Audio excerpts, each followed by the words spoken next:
Hey, good. Thank you.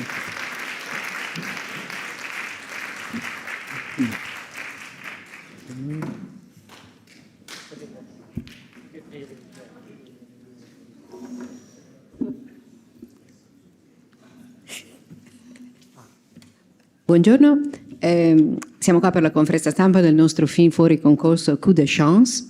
E prima di cominciare vi presento gli ospiti al tavolo a partire dalla mia destra in fondo. Il direttore della fotografia Vittorio Storaro.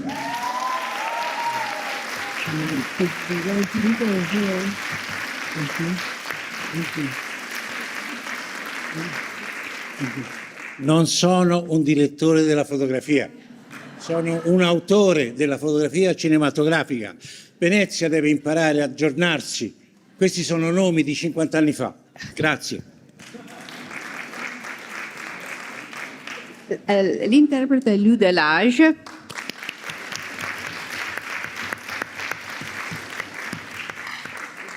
Lo sceneggiatore e regista del film Woody Allen.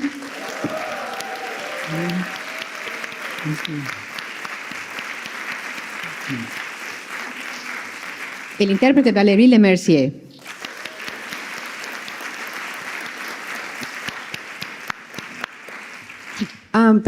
Before handing the question to the public, I like to start with a question to Mr. Allen. You had worked in Film Paris before. What led you to decide to actually make a movie in French? Oh, well, when I was younger, the films that were the most impressive to us when we were all starting out and wanting to be filmmakers were the European cinema, all the French films, the Italian films, Swedish films, and we all wanted to be Europeans. We wanted to make films like Europeans, and I've always tried that my whole life, making films, and I was going to make this film with two Americans living in Paris, and then I thought to myself, well, it's my 50th film, and I love Paris so much that I would make it in French. I don't speak French, but that didn't bother me because all the actors spoke English, and so I thought I would make it completely in French, and I had a wonderful time making, and I then felt that I was a genuine European filmmaker. I had seen all those films years ago by Truffaut and Godard and René and Renoir, and so I wanted to join in that group and make a film in French, and I did, and I had a lot of cooperation and help doing it, and that is the film that you saw. And for Valerie and Lou, and then I promise I'll come to you. And for Valerie and Lou, how was it to work with a filmmaker who's known to give an enormous freedom to his actors, and also also because of the language of it?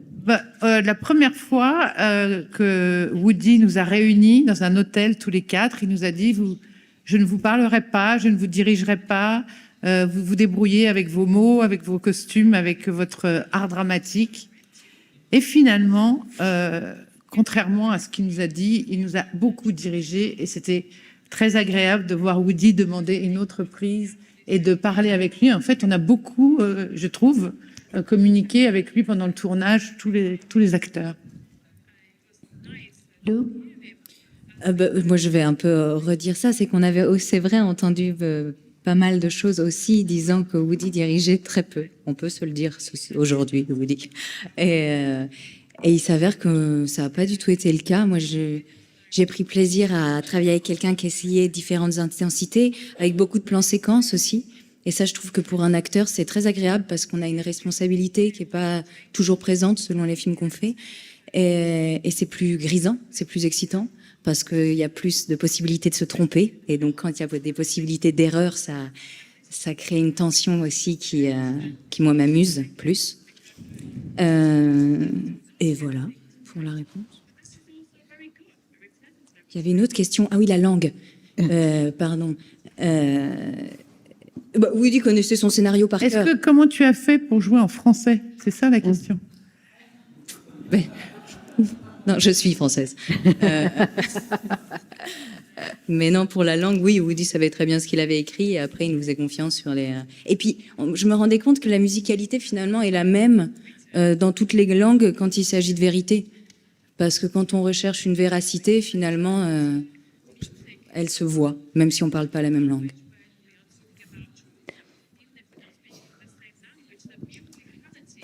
Congratulations on the movie. This question is for Mr. Allen. It is said that luck is when preparation meets opportunity. So in the 7 decades that you have been creating, from comedy records to, scripts to directing, acting, when have you felt luck has stepped into your life? What is your own relationship to luck and opportunity? I've been very, very lucky. Lucky my whole life. Really, I had 2 loving parents. I have good friends. I have a wonderful wife and marriage, 2 children. I'll be, in a few months, I'll be 88 years old. I've never been in a hospital. I've never had anything terrible happen to me. I've been very, very lucky my whole life. When I started making films, all the people chose to emphasize what I was able to do well and to not hold me accountable for the things that I did poorly. They were very generous to me. And I've been very lucky with my filmmaking and have had over my lifetime much undeserved praise and enormous amount of attention and respect.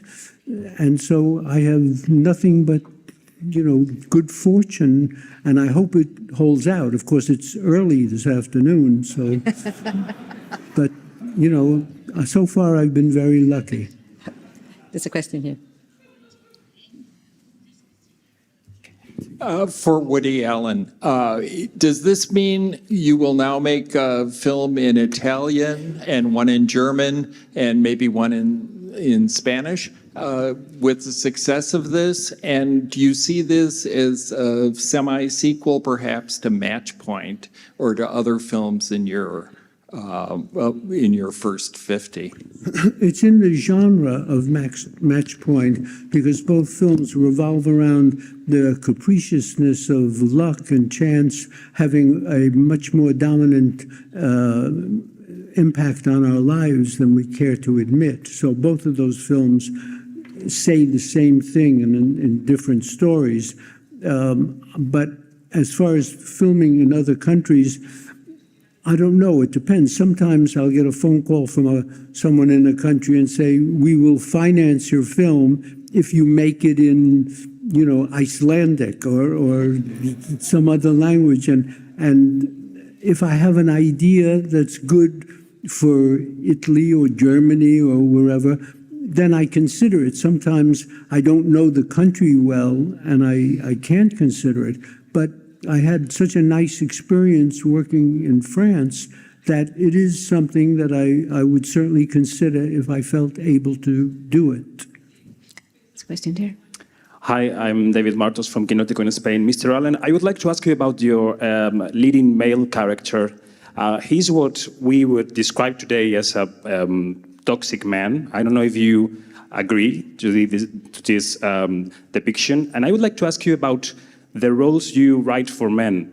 Do you write differently for men now than 20, 30 years ago? Thank you. Well, 20 or 30 years ago, I was playing the parts that I wrote. So I always wrote for myself. And I was always able to write better for women, more interesting parts for women. I don't know why. Maybe because the writers and the intellectuals who influenced me the most were Ingmar Bergman and Tennessee Williams, and these people wrote for women. And so I wrote for women, I guess, out of their impact on me. I was never able to write for men particularly well, with the exception of writing for myself. So I don't know if that answers your question, but that's the way it broke down in reality. Let's stay here. Peter Paul Huth, Germany. A question to Mr. Allen.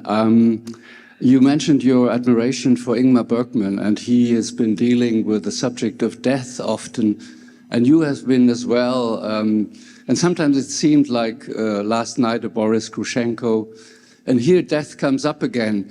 Is a comedy or humor a possibility to fight against death, or could you elaborate on the idea of death? I don't think there's anything you can do about it.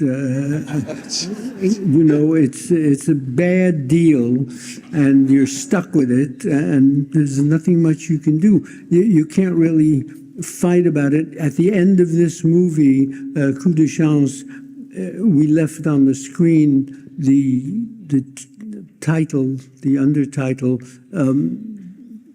don't think about it too much. And that's the same, that's all you can really do, is not think about it too much, because there's really no way out. There's no way out through science, through philosophy, through comedy.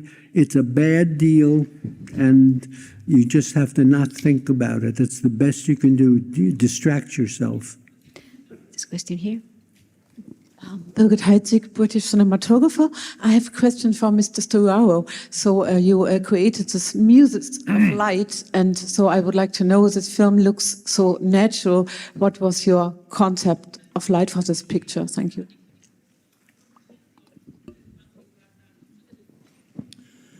Ma una delle cose fondamentali per la mia professione, scusate quello che ho detto prima un po' arrogantemente, ma volevo difendere proprio il fatto di rispetto per il regista e rispetto per la parola fotografia cinematografica, perché sono 50 anni o meno che stiamo cercando di cambiare questo titolo, che era un'arroganza dei miei colleghi americani degli anni 60, quando hanno formato il Directors Guild, anche i cinematografi volevano chiamarsi director per mettersi in competizione. Non si può avere due directors in un set. Quindi per me è un rispetto per il regista. Io sono un coautore della parola fotografia cinematografica, perché l'errore director of photography, non ci possono essere due direttori in set. Secondo, fotografia significa scrivere con la luce in una immagine, mentre la cinematografia è uno svolgimento dall'inizio fino a un completamento, e questo viene dalla lettura della sceneggiatura. Io devo dire che sono stato fortunato ad avere avuto dei grandi autori, dei grandi registi con cui ho potuto collaborare, e devo dire che da quando ci siamo incontrati con Woody Allen nel 2015 riconosco in lui un grandissimo sceneggiatore, scrittore proprio, oltre che un grandissimo direttore, particolarmente delle sue parole tramite gli attori.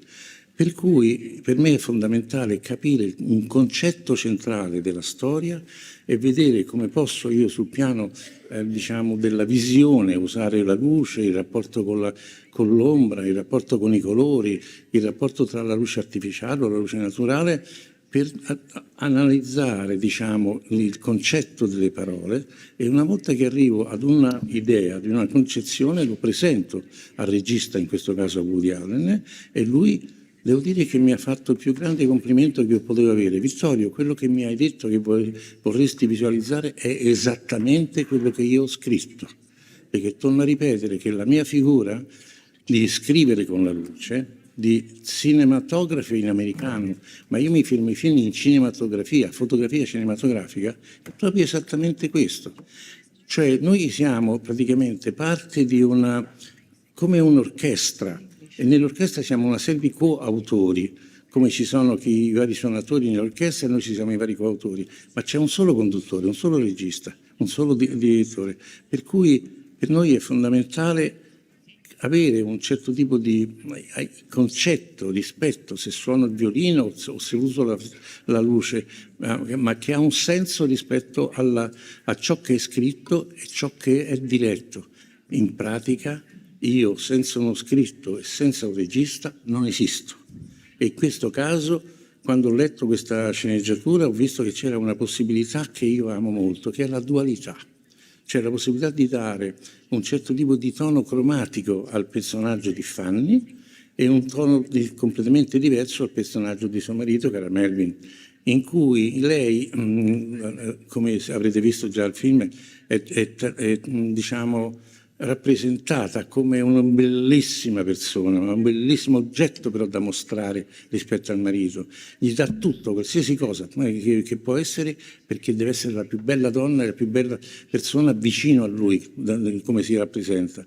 Mentre lei cerca soltanto di essere un pochino più personale, da come è nata, da come è cresciuta e da come pensa, essere più una persona libera. E quindi quando incontra un vecchio collega di studi, eccetera, in qualche modo si risente più libera di essere se stessa. E quindi devo dare, secondo me, un tono cromatico, e ho trovato un tono cromatico più rispetto alla storia, che lei, le ore in cui poteva incontrare questa persona sono le ore del pomeriggio tramonto, e quindi un tono della luce naturale, ma nei toni caldi, solari, diciamo, e mentre tutto il rapporto che ha nella casa con suo marito è più il rapporto tra questo che sono le emozioni e quello che è l'altro che è invece il pensiero, che è il tono completamente opposto che è l'azzurro. E quindi ho cercato di trovare un sistema di usare la luce naturale, ma con la digitalizzazione della camera da presa ho non toccato nulla, ma ho dato questo tipo di tono. Uno è l'intelletto e l'altro è diciamo, l'emozione, per dare questo rapporto tra loro due. Cioè lei, anche quando è dentro la casa vicino al marito, a volte ha la sensazione di doversi sentire un attimino più libera, e lì ci sono queste tonalità che possono cambiare tra una stanza e l'altra. Ma questo è stato un concetto visivo che ho presentato a Woody e che lui ha detto: Vittorio, è quello che hai scritto, bravo.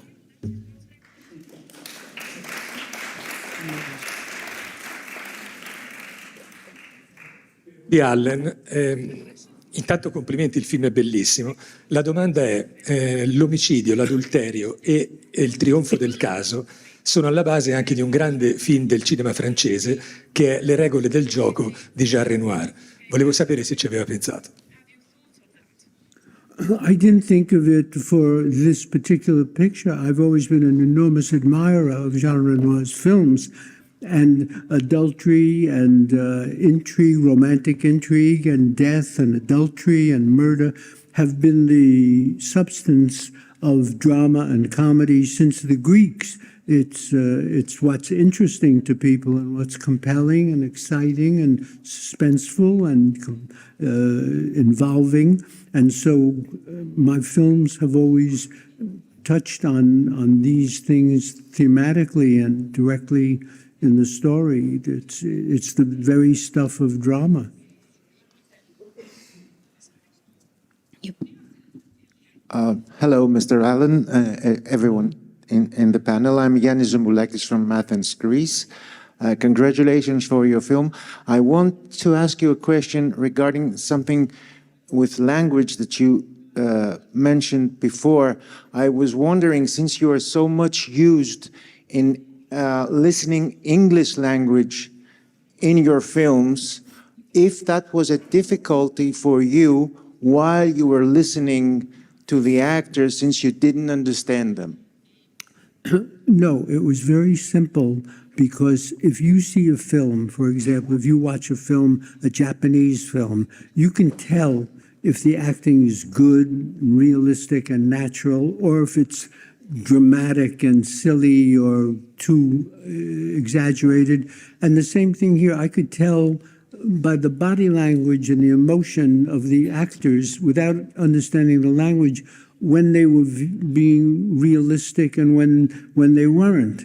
And if I ever didn't, and I wrote the words, but if they were making up their own words, which was fine, and they did whenever they felt like, if I could understand the gist of it, and if I couldn't, I would turn to the lady next to me, my assistant, and ask a question, and she would explain it to me. And so, you know, the cast read the scenario, and they understood it. It was so much out of my hands. They understood the whole thing. They were first-rate actors and actresses. They did it. I didn't have to really direct them much. The few times I had to say something, they spoke in English.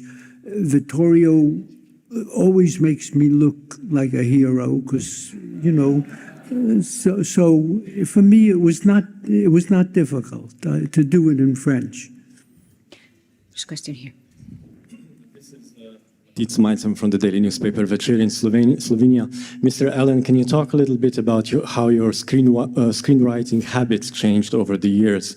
Do you still dedicate the same amount of time to writing each day, and do you find yourself to be more confident as a writer than you were at the beginning of your career? Thank you. There's a few things you learn, and that's the end of it. And then every situation is very different. There are a few little things you learn from experience and trying not to be boring, which is the big trap. And I write the same way. I get up in the morning and do my exercise and have breakfast and lay down on my bed with my pencil and pad, my pen and pad, and write. And then when I'm finished, I type it up on my typewriter. I've always done that, and I do it now. And there, as I say, when you first start, there's a couple of things you learn in the first few films that are egregious.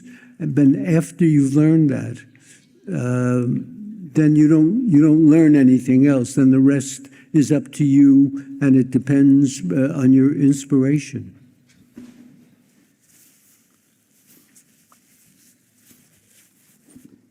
Hello, Mr. Allen. Adam Goldman from The Forward. And I'm just wondering, you mentioned this film was supposed to initially star an American couple in Paris, and I wondered what adjustments needed to be made to the script before being able to make the film in French. Also, did the film have a different title, or was it always called Coup de Chance? And secondly, it's wonderful to see you making films in Europe, but any chance we'll have a film of yours in New York again anytime soon? The only changes I had to make were cosmetic. When I was first going to do the film Match Point, I wrote it for the United States, and then somebody in England called me and said, "We'll back your film," and suddenly I had to make it British. These are all cosmetic changes. So I had to make, instead of an American job or Americans working in Paris, I had to switch to somebody who lived in Paris and worked there. But these are all trivial changes and simple. What was the second part of your question? Oh, I asked if any New York based. Oh yes, I do have. I've got a very good idea for New York, and if some guy steps out of the shadows and says, "We'll finance your film in New York," and obeying all my terrible strictures, they can't read the script, they can't know who's in it, they just give me the money and go away. If some foolish person agrees to that, then I will make the film in New York. I like to follow up just with a question for Lou and Valerie, and it's for them to talk a little bit about the two women that they, in the film, the two characters. They're very different, and you sometimes feel like you could be the Woody Allen character in the movie. There is something about the face. Yeah, sometimes. But anyway, if you can talk to a little bit about the characters. Can I start? Mm-hmm. Oui. Non. Au départ, j'ai cru que c'était une femme très très intelligente et très très mode. Et Woody m'a dit juste une phrase. Il m'a dit, elle n'est pas si intelligente que ça. C'est une maman normale, et je pense qu'il a tout à fait raison, et que c'est toujours mieux qu'il arrive des choses extraordinaires à des gens ordinaires. Donc, c'était une très courte indication, et la première qui nous est faite, la seule phrase, et en fait, c'était capital, parce qu'au début de la préparation, j'ai cru autre chose, et il avait raison, c'est juste une mère qui est très aimante et très intuitive.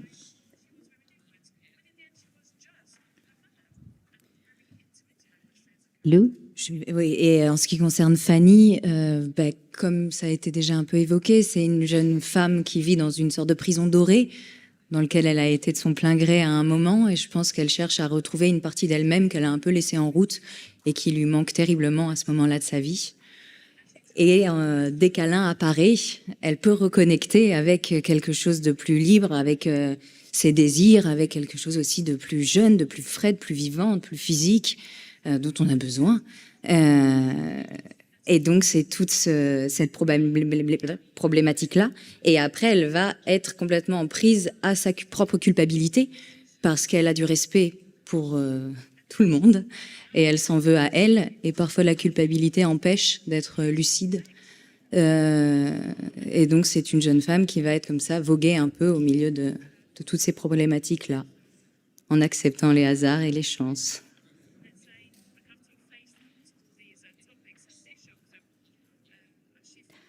I'm really sorry. They already come to tell me that we are run out of time, and thank you very much. Thank you, Mr. Allen, for being here. Thank you to this cast and Mr. Esterara.